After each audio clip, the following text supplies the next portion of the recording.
So I received a letter saying that I was going to be arrested, or I could come into interview under caution, which is 2 police officers from CID units across the South Coast wanting to interview me, or I could be arrested.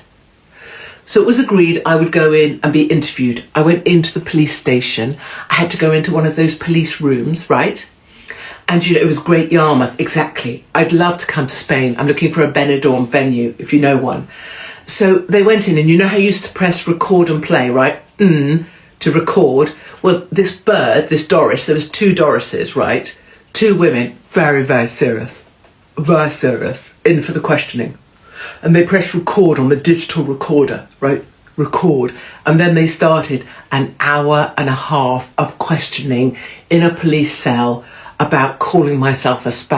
Katie Hopkins' account unfolds less like a serious criminal matter and more like an illustration of how modern policing can drift into the absurd. By her telling, the episode began with a formal letter warning that she could face arrest or be required to attend an interview under caution, a procedure typically reserved for suspected criminal offences, not for a self-referential joke made online. What followed only sharpened that contrast. 2 CD officers, investigators ordinarily tasked with violent crime, fraud, and complex offences, were reportedly deployed across the South Coast to question her.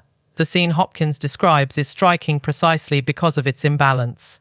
A recorded interview lasting more than an hour, conducted with full procedural formality, focused not on harm or criminal intent, but on a single word she used to describe herself. The gravity of the process sits uneasily alongside the triviality of the subject matter. Beyond the spectacle, the episode points to a broader concern. It highlights a growing tendency for state institutions to escalate minor or symbolic issues into formal investigations, blurring the boundary between legitimate public protection and bureaucratic excess. In Hopkins' framing, a system designed to address serious threats appears increasingly willing to police language, tone, and expression. What might once have been dismissed outright instead became a procedural exercise exposing an apparatus so bound by its own rules that it risks losing sight of proportion and priority. Well, how couldn't we be, Matt? I'm not going to sit here and pretend that I can speak for all young men in Britain, but what I can do is talk about my own experience of growing up in this country in the 21st century, because we are simultaneously told and have been educated to believe that satisfaction and fulfillment in one's life is to be found in the pursuit of limitless self-expression, whether that manifests in a left-wing way, in the kind of pursuit of, a kind of individual sort of self-expression, as I say, whether that's in gender or sexuality or race or anything else, or in a right-wing way, in the pursuit of a kind of career and in the endless accumulation of wealth. And that is where we have been taught to believe satisfaction and meaning and belonging are to be found, whilst simultaneously having been told that if we are white, if we are male, and if we are heterosexual, we are, congenitally evil, and we should be ashamed of ourselves for the sins of our ancestors. And if you combine those 2 things, I don't think it's any surprise that you have an entire generation of men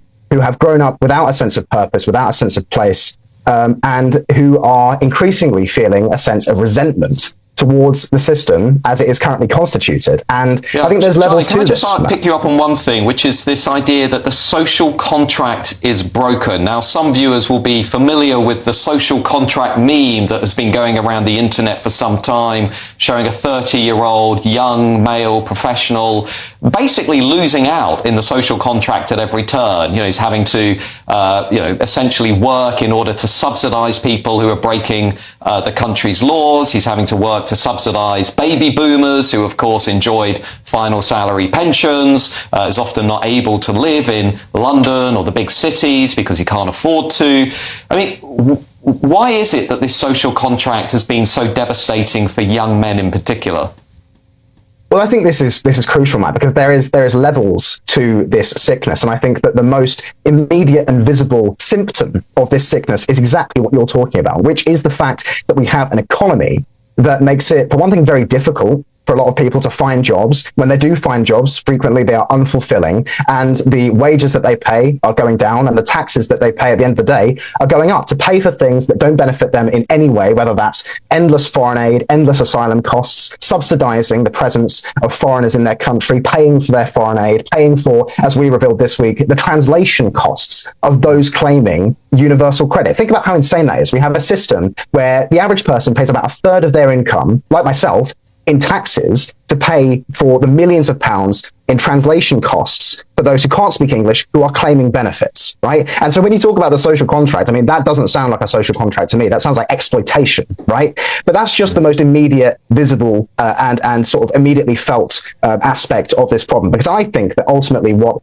is being expressed in this research is something far deeper. It's something spiritual. It is a loss of identity, a loss of a sense of belonging, a loss of a sense of duty among young men. Because I think the central principle of masculinity is duty and self-mastery and service to others. Yet we have been told and taught in our kind of modern Western culture that any expression of masculinity is everywhere and always an evil thing, and something that has to be kind of suppressed because it's dangerous. Just briefly, if you can, Charlie, as well. I mean, looking, for example, at some of the other devastating stats that we've seen recently, particularly drawn from Freedom of Information requests, issues around sexual violence, sexual assaults, often, to be frank, committed by people who are not from this country. Do you think there's something psychologically playing into this as well? The fact that perhaps many men in this country feel as though even when they do protest about those things, they're also simultaneously derided by our Prime Minister as far right, as